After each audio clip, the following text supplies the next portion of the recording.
Research is the #1 thing that protects me from being afraid.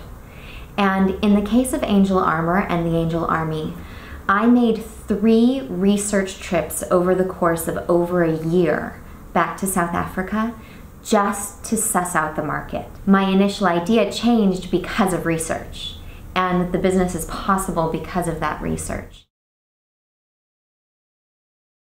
Where I've hit snags working overseas and in South Africa in particular is this is Africa, this is African time, and I think anybody working in a third world or second world country or a developing nation period is dealing with the fact that the banks are slower, the just everyday life is slower, and so people are more likely to cancel appointments.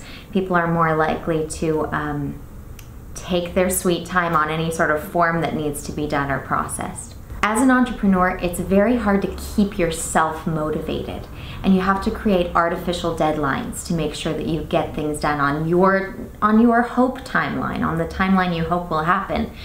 And for me, it's been so helpful having I'm leaving in 3 weeks and I need to backdate everything that needs to get done before that 3-week mark.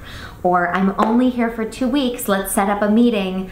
And it's forced me into a place where I have to make the phone call that's hard to the person that I might be a little bit scared of calling.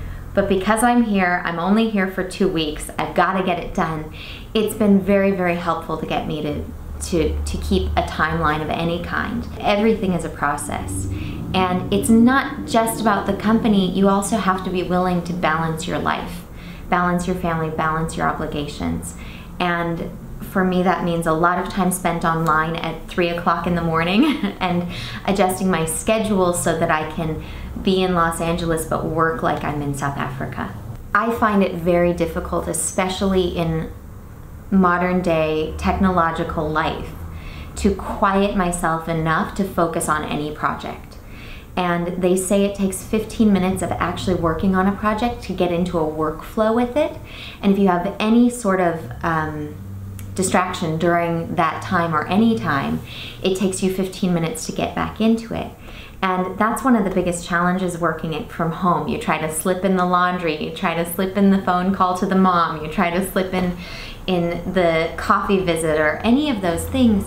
And I have found that working from Los Angeles, I got an office and forced myself to go in 5 hours a day, 5 days a week, and just make it happen, and then try to do phone calls late at night. But in terms of actual project work, if I don't get out and rent my own office, it's never gonna happen. I have to force myself to recognize the successes. So in South Africa, generally that means taking one of my colleagues out for a celebratory dessert or dinner or something like that. When I'm not in South Africa physically, when I'm in Los Angeles, it's definitely harder to find ways to not only keep myself motivated, but reward myself when good things do happen. One of those ways is to shout it out on Facebook, or one of those ways is to let my mother know, bring my family into it, to call my sister and say, let's go for a hike, or try to reward myself for some of those wins.